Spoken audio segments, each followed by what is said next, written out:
Hey guys, welcome back to my channel smart technical trader. और previous video में मैंने mutual fund का basics आपको बताया था कि वो क्या होता है और कौन कौन से लोग उनके ऑनर्स होते हैं, उनके कर्ता धर्ता होते हैं। इसमें मैं बात करने वाला हूँ इसके अगले पार्ट के बारे में, इसके कितने टाइप्स होते हैं, हम कैसे म्यूचुअल फंड को सेलेक्ट करेंगे, क्या क्या एक्सपेंसेस होते हैं। इन सारी बातों का चर्चा हम इस वीडियो में करेंगे। अगर आपने पहला वीडियो नहीं देखा है तो आप डिस्क्रिप्शन में लिंक पर जाकर के पहला वीडियो देख सकते हैं। सबसे पहले हम शुरू करते हैं समरी से। मैं आपको एक बेसिक समरी बता देता हूँ कि इसमें हमने क्या सीखा था प्रीवियस प्रीवियस लेसन में। तो मैं समरी आपको बताने वाला हूँ और उस समरी में हम पहला चीज जो मैंने आपको बताया था वो बताया था कि म्यूचुअल फंड जो होता है पूल ऑफ स्मॉल सेविंग्स होते हैं। मतलब छोटी छोटी सेविंग्स को मिला करके एक बड़ा सा जो कॉर्पस क्रिएट किया जाता है। वो कॉर्पस जो है आपका डिफरेंट डिफरेंट जगह पे इन्वेस्ट किया जाता है। उसके बाद म्यूचुअल फंड अपने आप को एज अ ट्रस्ट रजिस्टर करता है। मतलब ये होता है कि वो नॉट फॉर प्रॉफिट टाइप का ऑर्गेनाइजेशन होता है। उसके बाद मैंने आपको बताया था कि इनके जो कर्ता धर्ता होते हैं, इनके जो ऑनर होते हैं, उनको स्पॉन्सर्स या ट्रस्टीज बोला जाता है। ठीक है। और ये लोग का काम होता है कि प्रॉपरली उस म्यूचुअल फंड को बैलेंस करे, उसको मैनेज करे। उनके लिए जिन जिन चीजों की जरूरत होती है ये लोग उसको अरेंज करते हैं। जैसे पहला चीज जो जरूरत होती है वो होता है AMC, that is asset management company. ये लोग एसेट मैनेजमेंट कंपनी के साथ टाई अप करता है या खुद ही as a asset management company भी काफी बार रजिस्टर करता है।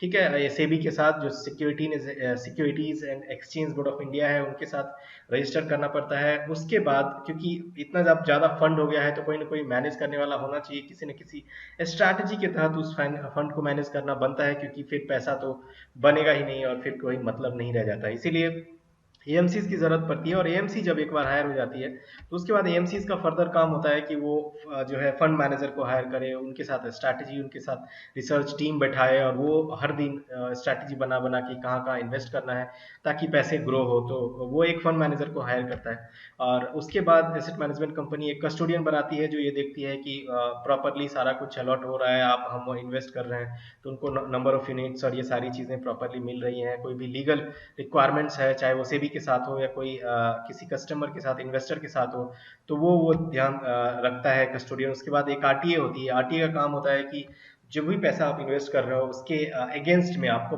वो जो एनएवी वैल्यू, जिसमें एनएवी होता है नेट एसेट वैल्यू, जैसे शेयर का या स्टॉक का एक प्राइस होता है उसी तरह म्यूचुअल फंड का भी एक वैल्यू होती है। उसके बेसिस पर आपको वैल्यू मिलता है। मैंने प्रीवियस वीडियो में वो समझाया आपको, तो आप वहां जाकर देख सकते हैं। तो आरटीए का काम होता है कि वो चीजें आपको प्रॉपर अलॉट करके दे। ठीक है। तो आई थिंक ये बेसिक है और ये आपको क्रिस्टल क्लियर होना चाहिए। फंड के पास बेसिकली पैसा भी है और मैनेजर भी है और वो उसको इन्वेस्ट करता है। अब हम जानते हैं कि इसके आगे और हम क्या कर सकते हैं। पहली चीज हम जानेंगे कि टाइप्स ऑफ म्यूचुअल फंड्स क्या होते हैं, है ना। कितने टाइप्स के म्यूचुअल फंड मार्केट में अवेलेबल होते हैं उसके बारे में पहले जानते हैं। तो पहला पार्ट जो होता है वो होता है इक्विटी म्यूचुअल फंड, जिसमें सबसे ज्यादा इन्वेस्टमेंट जो होता है वो स्टॉक मार्केट में किया जाता है। क्योंकि ये स्टॉक मार्केट में इन्वेस्ट होता है तो इसमें ज्यादा रिस्क भी होता है और इसीलिए आपको ज्यादा रिटर्न भी इसमें मिलता है। तो आप अपने रिस्क पोर्टफोलियो के अकॉर्डिंग आप इस फंड को चूज कर सकते हैं। अगला फंड होता है डेट म्यूचुअल फंड। ये जनरली सिक्योरिटीज और बॉन्ड्स में इन्वेस्ट करती हैं। रिलेटिवली इसका रिटर्न लो होता है क्योंकि इसमें रिस्क भी बहुत कम है। लेकिन अगेन ये एफडी से या आरडी जो भी आप कर रहे हो या पीपीएफ में इन्वेस्ट कर रहे हो तो उससे बेटर ही होता है। आप कंपैरिजन करके खुद भी देख सकते हो। उसके बाद एक हाइब्रिड फंड होता है। हाइब्रिड होता है कुछ नहीं, इक्विटी और डेट को मिला दिया। मतलब स्टॉक मार्केट में भी कुछ पार्ट इन्वेस्ट होगा और कुछ पार्ट जो है आपको सिक्योरिटीज और बॉन्ड्स में भी इन्वेस्ट होगा, क्योंकि ऐसा माना जाता है कि सिक्योरिटीज और बॉन्ड्स ज्यादा सेफ होते हैं, जो चाहे वो गवर्नमेंट का हो या प्राइवेट एंटिटीज का हो, किसी का भी हो। उसके बाद नेक्स्ट फंड आता है सॉल्यूशन ओरिएंटेड। किसी को अपना करियर प्लान करनी है, मान लो हायर एजुकेशन, या मान लो घर बनाने हैं, बच्चों का एजुकेशन प्लान करना है, या फिर मान लो रिटायरमेंट प्लान करनी है, वेकेशन प्लान करना है, एन नंबर ऑफ थिंग्स हो सकती है। तो उसके बेसिस पर अलग अलग रिस्क प्रोफाइल डिफाइन किया जाता है और उसके बेसिस पर ये थोड़ा सा एग्रेसिव फंड की कैटेगरी में आता है, जिनके रिटर्न भी हाई होते हैं और इसमें रिस्क भी अल्ट्रा हाई होता है। उसके बाद अदर स्कीम में आता है इंडेक्स फंड। आपने सुना होगा कि सेंसेक्स इंडेक्स फंड होते हैं, निफ्टी इंडेक्स फंड होते हैं। तो ये सारे जो फंड होते हैं वो अदर कैटेगरी के अंदर आता है। इसके बाद मैं थोड़ा आपको डिटेल में बताता हूँ कि इक्विटी में क्या होता है। इक्विटी में जैसे बहुत सारे ऑप्शन होते हैं। इसमें भी लार्ज कैप लेना है। लार्ज कैप मतलब ये है कि जिसका क्या क्या मतलब कैपिटल होता है कि जो सबसे बड़ी कंपनी है इंडिया में तो सिर्फ उसी में इन्वेस्टमेंट होता है। मिड कैप मतलब मिड रेंज की कंपनी है। स्मॉल कैप तो सिमिलरली ये बहुत सारे कैटेगरीज में बनाया जाता है। आप जैसा कि यहाँ पर रीड कर सकते हैं। उसके बाद आप देख सकते हैं कि इसमें नीचे आपको एक सेक्टर दिख रहा होगा, उसके बाद ईएलएसएस दिख रहा होगा। ELSS basically tax saver fund होता है जो इक्विटी के अंदर आता है। इसमें आप इन्वेस्ट करते हो तो आपको सरकार की तरफ से टैक्स रिबेट मिलता है हर साल, ठीक है। तो आप इन्वेस्ट इसमें कर सकते हो, इसका रिटर्न अच्छा खासा होता है। नेक्स्ट आते हैं डेट म्यूचुअल फंड के कैटेगरी में, उसमें भी आप रीड कर सकते हो, काफी सारे हैं। इसमें भी काफ़ी सारे ऑप्शंस आपको अवेलेबल होता है। आप किसी भी फंड को आप अपनी रिक्वायरमेंट के अकॉर्डिंग आप इसमें इन्वेस्ट कर सकते हो। नेक्स्ट कैटेगरी है हाइब्रिड। जैसा कि मैंने बताया कि आपको ये इक्विटी और डेट का कॉम्बिनेशन होता है, तो इस फंड में भी बहुत सारे टाइप्स होते हैं। तो आपको आपको जो सूट करता है आप उसके बेसिस पर आप इसमें इन्वेस्ट कर सकते हो। नेक्स्ट होता है solution oriented. As I said कि आपको जो भी कैरियर लाइफ में प्लान करनी है उसके अकॉर्डिंग आप वो फंड सेलेक्ट कर सकते हो, और उसके बेसिस पे जैसे कि मैंने बताया कि ये फंड डिफाइन किया ही जाता है कि कौन से फंड में कितने पैसे की जरूरत पड़ेगी या कितना प्लान कर रहे हो, उसमें कितना रिस्क होना चाहिए, सारी चीजें ध्यान रखी जाती है। नेक्स्ट होता है अदर्स। जैसे इंडेक्स फंड होता है, ईटीएफ होता है, इलेक्ट्रॉनिक ट्रेडेड फंड्स होते हैं, या फंड ऑफ फंड होता है, ये सारी चीजें अदर्स की कैटेगरी में आता है। तो ये बेसिकली ब्रॉडली 5 टाइप के म्यूचुअल फंड्स होते हैं, जिनमें जितने भी आपने नाम सुना होगा मार्केट में, इधर उधर आपने म्यूचुअल फंड सुना होगा कि equity, debt, multi cap, large cap, long duration का होता है, या फिर जो भी सुना होगा आपने नाम, सारी चीजें इसमें कवर हो जाती है। अभी तक इंडिया में टोटल 44 फंड हाउसेज रजिस्टर्ड है। मतलब ये है कि एक फंड हाउसेज के काफी सारे म्यूचुअल फंड्स हो सकते हैं, लेकिन total number of fund houses आपको 44 ही मिलेगा। फॉर एग्जांपल एक्सिस बैंक के बहुत सारे फंड हो सकते हैं, मेरा ही का काफी सारा हो सकता है। जैसे आपने नाम सुना होगा Axis bank large cap, Axis bank multi cap, Axis bank saver हो गया, तो अलग अलग Axis bank, Axis blue chip emerging आपने सुना होगा। इस टाइप के काफी सारे फंड्स होते हैं जो एक फंड हाउसेज जो है मैनेज कर सकती है। इसके बाद हम बात करते हैं कि इस फाइनेंशियल ईयर में अभी तक में कितना इन्वेस्टमेंट हो चुका है। अभी तो ये लेटेस्ट डेटा मई तक मिला था मुझे, तो मैं मई तक इसमें डाल चुका हूँ। आप फर्दर गूगल पर सर्च कर सकते हो अगर आपको फर्दर जानना है कि जुलाई महीना चल रहा है तो इसमें कितना इन्वेस्ट हुआ है। फाइनेंशियल ईयर 2020-21 में अभी तक 16,499 करोड़ जो है इन्वेस्टमेंट हो गया है। ये सारे फिगर्स जो है करोड़ में दिए गए हैं। और उसके बाद आप देख सकते हैं कि अप्रैल और मई का जो डेटा यहाँ पर लिखा हुआ है वो 8,376 और 8,123, ये वैरी करता है अलग अलग महीने में। तो आपको लेटेस्ट डेटा आप गूगल पर सर्च करके निकाल सकते हो। तो आप अगर ओवरऑल देखोगे तो फाइनेंशियल ईयर 1920 में भी 1 लाख करोड़ के आसपास का इन्वेस्टमेंट जो है आपको म्यूचुअल फंड में हुआ था।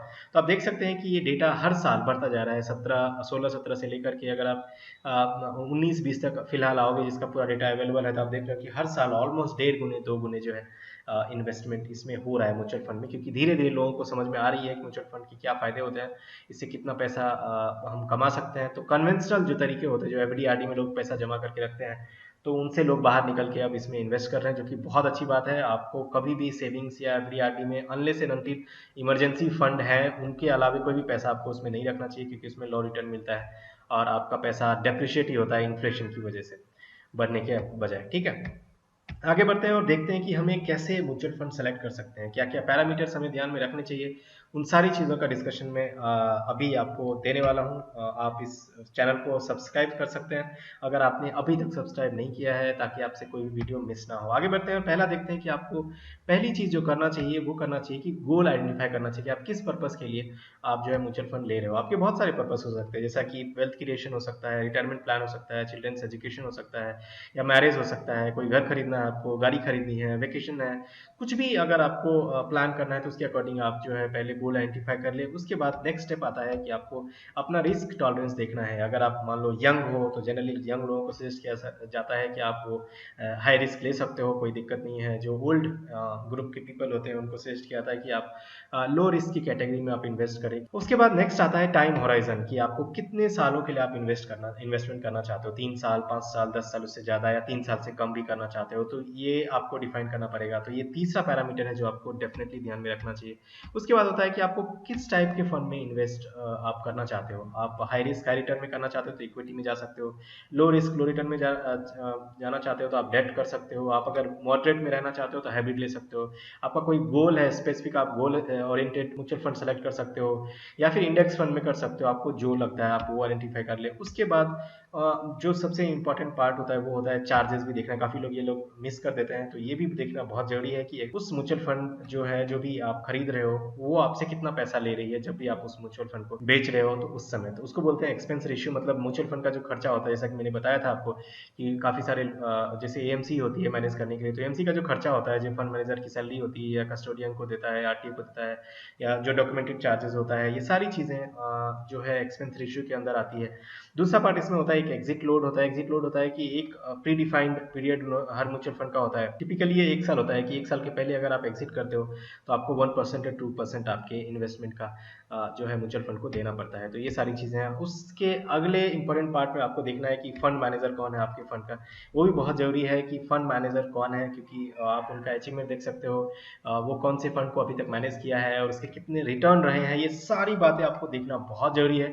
और अगर आपने ये सारी चीज़ें फुलफिल कर ली तो बूम, आप म्यूचुअल फंड सेलेक्ट कर सकते हो और आपको फ़ायदा होने वाला है उसमें, है ना। तो आई थिंक ये क्लियर है अभी तक। उसके बाद हम आगे बढ़ते हैं और आगे देखते हैं कि अभी तक मैं काफ़ी सालों से म्यूचुअल फंड में इन्वेस्ट कर रहा हूँ, तो जो प्रो टिप है वो मैं आपको अभी बताने वाला हूँ। पहला प्रो टिप होता है कि जब भी आप म्यूचुअल फंड सेलेक्ट करो तो उसमें ये देखो कि एक्सपेंस रेशियो जो है कम होना चाहिए, क्योंकि अगर आपका अमाउंट बड़ा है और एक्सपेंस रेशियो और एग्जिट लोड आप ज़्यादा पे कर रहे हो तो ऑब्वियसली आपको फ़ायदा रिलेटिवली कम होने वाला है। उसके बाद आपको क्या देखना है, हमेशा डायरेक्ट प्लान, दो प्लान आते हैं, रेगुलर और डायरेक्ट प्लान। डायरेक्ट प्लान आपको लेना है। डायरेक्ट प्लान में जितने भी रिटर्न्स आएंगे वो डायरेक्टली आपके अकाउंट में क्रेडिट हो जाएगा। और रेगुलर में क्या होगा कि आप एक ब्रोकर के थ्रू आप जाएंगे और ब्रोकर जो है आपको 1 से 2% आपके बिहाफ में फंड खरीदने का वो चार्ज करेगा, ठीक है। तो ये चीज़ें आप कर सकते हो। नेक्स्ट प्रोडक्ट है कि आपको, अगर आप बिगनर हो या इंटरमीडिएट हो, तो आपको हमेशा 5 स्टार और 4 स्टार रेटिंग फंड्स को ही चूज करना चाहिए, क्योंकि इसमें बहुत ज़्यादा चांसेस होते हैं कि इसमें ग्रोथ भी ज़्यादा होगा, इनके जो मैनेजर होंगे वो भी अच्छे होंगे, इनकी जो फंड्स जो होती हैं वो भी काफ़ी बड़ी अमाउंट होती हैं, तो उस हिसाब से वो लोग रिस्क को मैनेज भी करते हैं, हेजिंग भी करते हैं, ठीक है। इसके बाद आपको जो मैंने बताया था कि बहुत जरूरी चीज़ें आपको देखना है कि जो भी फंड मैनेजर है आपके म्यूचुअल फंड का, उसका अचीवमेंट क्या है, पास्ट में उन्होंने क्या क्या चीज़ें अचीव करी है, और ये सारी चीज़ें आपको देखना जरूर चाहिए जब आप सेलेक्ट करो कोई भी म्यूचुअल फंड। उसके बाद हम देखते हैं कि म्यूचुअल फंड में इन्वेस्ट हम कैसे कर सकते हैं, कौन कौन से प्लेटफॉर्म हमारे पास अवेलेबल है, क्या चार्जेस होते हैं, वो सारी चीज़ें हम अगले पार्ट में डिस्कस करने वाले हैं। म्यूचुअल फंड में पहला, आप जीरोधा के थ्रू अगर आप अकाउंट खुलवाए हैं, डीमैट अकाउंट या ट्रेडिंग अकाउंट उसके साथ है, तो आप जीरोधा का कॉइन आता है, कॉइन से कर सकते हैं। उसके बाद अपस्टॉक आता है, अपस्टॉक का भी म्यूचुअल फंड प्लेटफॉर्म है, आप उसका यूज करके कर सकते हैं।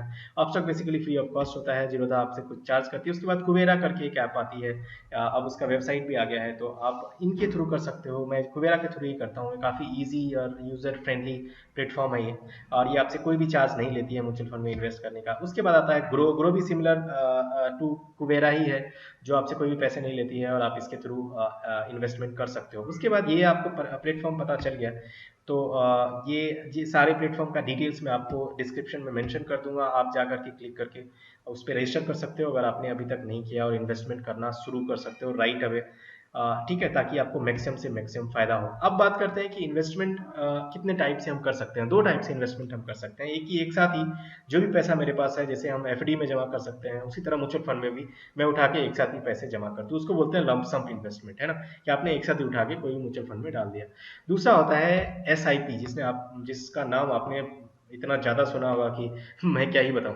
एसआईपी होता है सिस्टमैटिक इन्वेस्टमेंट प्लान। मतलब ये है कि आपको एक रेगुलर इंटरवल के बाद आपने कोई अमाउंट फिक्स किया हुआ है, वो फिक्स आप अमाउंट पे करते जाते हो, और उसके फायदे भी होते हैं, काफ़ी सारे फायदे होते हैं, और लमसम के भी काफ़ी फायदे हैं, काफ़ी नुकसान है।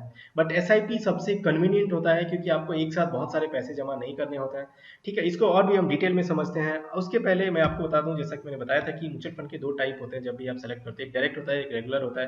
डायरेक्ट मतलब आप खुद जो है आप म्यूचुअल फंड फंड हाउस से खरीद रहे हो। रेगुलर मतलब होता है कि कोई थर्ड पार्टी आपके बिहाफ में म्यूचुअल फंड से वो फंड आपका खरीद रहा है, तो वो कुछ चार्ज करता है आपके लिए। तो ये दो टाइप के फंड होते हैं। अब हम अगला पार्ट में डिटेल में थोड़ा सा सिस्टमैटिक इन्वेस्टमेंट प्लान को समझते हैं, क्योंकि ये बहुत इंपॉर्टेंट पार्ट है म्यूचुअल फंड में कि ये होता क्या है और इसके क्या क्या फायदे होते हैं। तो systematic investment plan basically gradual growth में बहुत हेल्प करता है, कि आपको धीरे धीरे ग्रोथ होगी लेकिन काफ़ी ज़्यादा होगी। आपने कंपाउंडिंग का बहुत नाम सुना होगा, उसका बहुत ज़्यादा फायदा होता है। उसके पहले मैं बताता हूँ कि इसमें रुपी कॉस्ट एवरेजिंग का आपको फायदा होता है। उसका मतलब ये होता है कि जैसे पैसे जो आपने देखा होगा इंडियन करेंसी की वैल्यू डॉलर या ग्लोबल की जो करेंसी होती है उनके मुकाबले अप्रिशिएट डिप्रिशिएट होती रहती है। तो अगर आप एक साथ ही पैसे लगाते हो, for example lump sum invested कर रहे हो, आज कर रहे हो, तो आज की जो वैल्यू है रुपये की, आप उस बेसिस पर आपको उतने नंबर ऑफ जो है म्यूचुअल फंड्स के नंबर्स मिल जाएंगे। लेकिन अगर मान लो आप एसआईपी कर रहे हो, हर एक महीना आपका जा रहा है, तो हर महीने अलग अलग रुपये की वैल्यू है तो ग्लोबल मार्केट में, तो उसका भी आपको फायदा मिलेगा। जैसे मान लो आगे चल के रुपये की वैल्यू कम हो गई तो आपके जो म्यूचुअल कम इन्वेस्टमेंट पे ज़्यादा नंबर्स मिल जाएंगे, इसका फायदा होगा। दूसरा फायदा जो होता है एसआईपी से, वो होता है पावर ऑफ कंपाउंडिंग का। जैसा कि मैंने बताया था कि आप एक रेगुलर इंटरवल के बाद एक फिक्स्ड अमाउंट डालते रहो, वो मंथली हो सकता है, क्वार्टरली हो सकता है, ठीक है, ईयरली हो सकता है, 6 मंथली हो सकता है, आप जो चूज करना चाहो ये ऑप्शन आपको मिलता है वहाँ पर। तो पावर ऑफ कंपाउंडिंग का भी आपको फायदा होता है, क्योंकि आप हर एक रेगुलर इंटरवल पे जो प्रिंसिपल अमाउंट है उसको आप बढ़ा रहे हो, एंड डायरेक्टली आपका वो इंटरेस्ट के साथ मिल करके आपको जो है पावर ऑफ कंपाउंडिंग में फायदा देता है। ठीक है, उसके बाद ये काफ़ी कन्वीनियंट इन्वेस्टमेंट प्लान होता है, और इसमें ऑब्वियसली छोटा सा छोटा अमाउंट भी अगर आपके पास है तो आप एसआईपी में कर सकते हो, लेकिन म्यूचुअल जनरली जो लंप सम होते हैं इन्वेस्टमेंट, उसमें एक बड़ा कॉर्पस ही जनरली लोग प्रीफर करते हैं डालना। ठीक है, आगे बढ़ते हैं और आगे हम देखते हैं कि म्यूचुअल फंड के एडवांटेजेस और डिसएडवांटेजेस क्या होते हैं। ऑब्वियसली बात है कि कुछ फायदे होंगे तो कुछ नुकसान भी होंगे, ऐसा तो है नहीं कि सारी चीज़ें आपको फायदा ही करने वाली मिलेगी। तो बात करते हैं, पहला चीज़ है लिक्विडिटी। आप कभी भी इसको सेल कर सकते हो या बाय कर सकते हो जब मार्केट ओपन होता है, तो ये बहुत आसान होता है। ऐसा नहीं है कि आपको एक महीने वेट करना पड़ रहा है, कोई बायर नहीं मिल रहा है, कोई मतलब कोई सेलर नहीं मिल रहा है, तो ये चीज़ें आप इसमें नहीं है। दूसरा म्यूचुअल फंड डाइवर्सिफिकेशन होता है, डाइवर्सिफाई होता है। बेसिकली कहने का मतलब ये होता है कि अलग अलग जगहों पर म्यूचुअल फंड को इन्वेस्ट किया जाता है, ताकि जो है रिस्क भी कम हो। रिलेटिव रिस्क की बात कर रहा हूँ मैं, रिस्क तो होता ही है म्यूचुअल फंड में क्योंकि स्टॉक मार्केट में इन्वेस्टमेंट हो रहा है, लेकिन डाइवर्सिफिकेशन से रिस्क रिड्यूस हो जाता है, काफ़ी ज़्यादा रिड्यूस हो जाता है कि अलग अलग जगहों पर इसे अलग अलग फाइनेंशियल इंस्ट्रूमेंट हो गया, इसे मान लो स्टॉक खरीद लिया, सिक्योरिटीज खरीद ली, बॉन्ड्स खरीद ली, तो इन सब चीज़ों से फायदा होता है, इसको डाइवर्सिफिकेशन बोलते हैं। दूसरा है, इसको मैनेज करने वाले जो बंदे होते हैं काफ़ी एक्सपीरियंस होता है, एक्सपर्ट होता है, उसकी नॉलेज एक्सपीरियंस सारी चीज़ें काफ़ी अच्छी होती है। ठीक है, उसके बाद होता है कि ये आपको बड़े बड़े ट्रांजैक्शन में भी कम पैसा चार्ज देना पड़ता है, क्योंकि जैसा कि मैंने बताया एक्सपेंस रेशियो टिपिकली, मैंने वैल्यू नहीं बताई थी, टिपिकली ये 0.25% से 1% के आसपास तक होती है जो आपका एक्सपेंस रेशियो है, तो ये आप देख सकते हो। उसके बाद ये काफ़ी कॉस्ट एफिशिएंट होता है, बिकॉज आपको पैसे कम वैल्यू जो है देने पड़ते हैं, रिटर्न आपको ठीक ठाक आता है, अच्छा खासा रिटर्न आता है। सी ए जी आर अप्रॉक्सीमेटली 12 to 15% मिल जाता है, एवरेज मैं बात कर रहा हूँ, जो कि काफ़ी अच्छा इंटरेस्ट रेट है। उसके बाद ऑटोमेटेड पेमेंट कर सकते हो, जब आप एस आई पी प्लान कर रहे हो तो आपका रेगुलर इंटरवल पे पैसा कट जाएगा, तो आपका कोई हेडेक उसमें नहीं बचेगा। उसके बाद आप अपने फाइनेंशियल गोल के अकॉर्डिंग जो है आप सेट कर सकते हो कि ये गोल मेरा है, इतना पैसा चाहिए, तो उसके अकॉर्डिंग आपका एस आई पी वगैरह आ जाता है, आप वो कर सकते हो। दूसरा ये कि इसका प्रोसेस बहुत ही आसान होता है, क्विक और पेनलेस होता है, आपको ज़्यादा टेंशन लेने की ज़रूरत नहीं पड़ेगी। ऐसा नहीं है कि आपको जाके स्टॉक खरीदना है, वॉच करना है, देखना है, हर दिन देखना है, ये सब चीज़ें करने की ज़रूरत नहीं हो पड़ेगी। उसके बाद म्यूचुअल फंड क्या होता है, टैक्स एफिशिएंट होता है। जब भी आप एग्जिट करते हो तो ये बहुत स्मूथली जो है इसका डॉक्यूमेंट वगैरह सारा कुछ जनरेट हो जाता है, तो ये टैक्स एफिशिएंट भी होता है। उसके बाद आप छोटे से छोटे अमाउंट के साथ भी इन्वेस्ट कर सकते हो, जैसा कि मैंने बताया कि मिनिमम अमाउंट ऑफ 500 से स्टार्ट कर सकते हो एसआईपी में, और आप इन्वेस्ट कर सकते हो आसानी से, और ये सेफ भी होता है उस हिसाब से, क्योंकि बड़े बड़े लोग इस फंड को मैनेज करते हैं, उनके पास इतने हजारों करोड़ का कॉर्पस होता है, उसको मैनेज करना होता है। तो हम और आप बेसिकली जो भी इन्वेस्ट कर रहे हैं छोटे अमाउंट है, लेकिन उनके पास हजारों करोड़ है मैनेज करने के लिए, तो उनके पास टीम भी है, रिसर्च टीम भी है, सारे एक्सपर्ट एडवाइजर्स उसके साथ बैठे हुए हैं, तो उसमें थोड़ा सा हमें सेफ भी फील होता है कि चलो वो लोग हमारी फंड का मैनेजमेंट अच्छे से कर रहे हैं। दूसरा, आप जैसा कि मैंने बताया कि सिस्टमैटिक और वन टाइम इन्वेस्टमेंट कर सकते हो। बेटर होता है कि आप सिस्टमैटिक इन्वेस्टमेंट प्लान एसआईपी करो, one time investment relatively suggestible नहीं होता है। आगे बात करते हैं इसके लिमिटेशन या डिसएडवांटेज के बारे में। जैसे अब मैंने बताया, जैसा कि पहले भी, कि mutual funds are subject to market risk. Obviously stock market में जा रहा है तो रिस्क तो होना ही होना है, रिस्क तो हर जगह है। ऑब्वियसली कोई भी चीज़, आप एफडी में भी बैंक टूट गई तो आपका एफडी चला गया, तो ये सारी चीज़ें होती है। दूसरा इसमें जो डिसएडवांटेज है वो है कि रिटर्न का कोई गारंटी नहीं होता है। एफडी में आपको बोला जाता है कि आपको 7% मिलेगा, 6% मिलेगा, सेविंग्स अकाउंट में फिक्स होता है 3%, 4%, 6% जो भी है, लेकिन इसमें कोई गारंटी नहीं होती क्योंकि ये स्टॉक मार्केट में इन्वेस्ट होता है। लेकिन इसमें एक एश्योरेंस जरूर होता है कि जो भी फंड आपका पैसा है वो एक अच्छे एक्सपीरियंस्ड फंड हाउसेस के पास है, एक एक्सपीरियंस्ड फंड मैनेजर के पास है, तो आपका पैसा वो डूबने कभी भी नहीं दे सकता है। दूसरा ये है कि काफ़ी बार होता है कि जैसे डाइवर्सिफिकेशन होता है, डाइवर्सिफिकेशन से रिलेटिव रिटर्न कम हो जाता है। जैसे एक एग्जांपल के तौर पे मैं बताऊं तो फॉर एग्जांपल आपने रिलायंस खरीदा और रिलायंस मान लो आपने खरीदा और वो अगले 1 साल 2 साल में 50% भाग गया, तो सीधा आपको 50% आपको प्रॉफिट हो गया। लेकिन म्यूचुअल फंड में क्या होता है कि रिलायंस में भी इन्वेस्ट किया है, जैसे रिलायंस मान लो रिलायंस में इन्वेस्ट किया, उसके बाद आईटी में भी इन्वेस्ट किया, उसके बाद आईटी के स्टॉक जैसे टीसीएस में भी लिया, फिर बैंक बैंक के जैसे ICICI bank, axis bank, HDFC bank, तो अलग अलग जो नो सेक्टर और स्टॉक्स में भी इन्वेस्ट होता है और अलग अलग बॉन्ड्स और सिक्योरिटीज में इन्वेस्ट होता है। इसकी वजह से ये जो डाइवर्सिफिकेशन होता है तो कहीं से कम रिटर्न आता है, कहीं से ज्यादा आता है, और ये चीजें आपस में बैलेंस होकर रिलेटिवली एक एवरेज रिटर्न जनरेट करती है। बट इसके फायदे भी काफी सारे होते हैं, इसीलिए डाइवर्सिफिकेशन किया जाता है।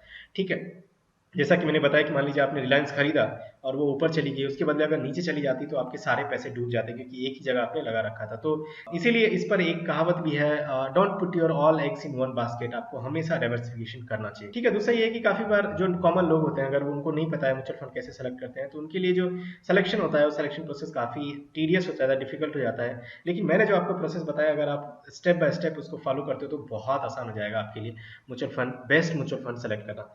उसके बाद ये है कि जैसा जो भी इसका कॉस्ट मैनेजमेंट होता है वो बेसिकली परफॉर्मेंस के प्रोपोर्शनल नहीं होता है। एज आई सेड कि चूंकि मार्केट में ये इन्वेस्ट होता है, तो यहाँ पर रिस्क भी है, काफी सारे फैक्टर्स होते हैं जो मार्केट प्राइस को इफेक्ट करता है, तो इसीलिए रिलेटिवली जो है परफॉर्मेंस ऐसा बोला जाता है कि कॉस्ट मैनेजमेंट से कम होता है।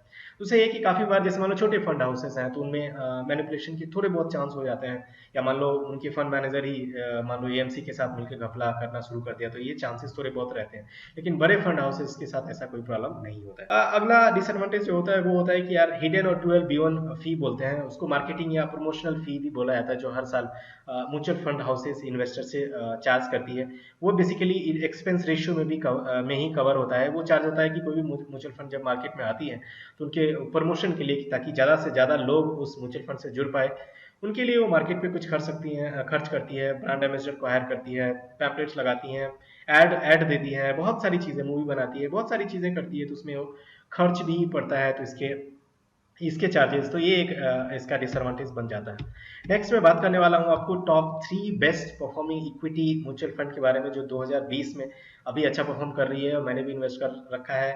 अगेन आपको जरूर इसको चूज करना चाहिए, आप अपने फाइनेंशियल एडवाइजर से एडवाइस ले सकते हैं। ये कोई टिप नहीं है, बट आप इसको खुद से एनालाइज करके समझ सकते हैं। पहला जो मैं सजेस्ट करता हूँ वो करता हूँ axis bank mid cap fund, और इसका भी डायरेक्ट प्लान। दूसरा जो है वो है Mirae asset emerging blue chip fund direct plan, और तीसरा जो है Parag Parikh long term equity fund direct plan. इनकी सारी चीजें आपको जो भी मैंने प्लेटफॉर्म्स बताए थे, जीरोधा या अपस्टॉक हो या फिर कुबेरा हो या ग्रो हो या कोई भी ब्रोकर हाउस या बैंकिंग के ब्रोकर्स आप यूज करते हो, ब्रोकर सर्विस लेते हो, वहां पर इसकी इन्फॉर्मेशन आपको बहुत आसानी से मिल जाएगा।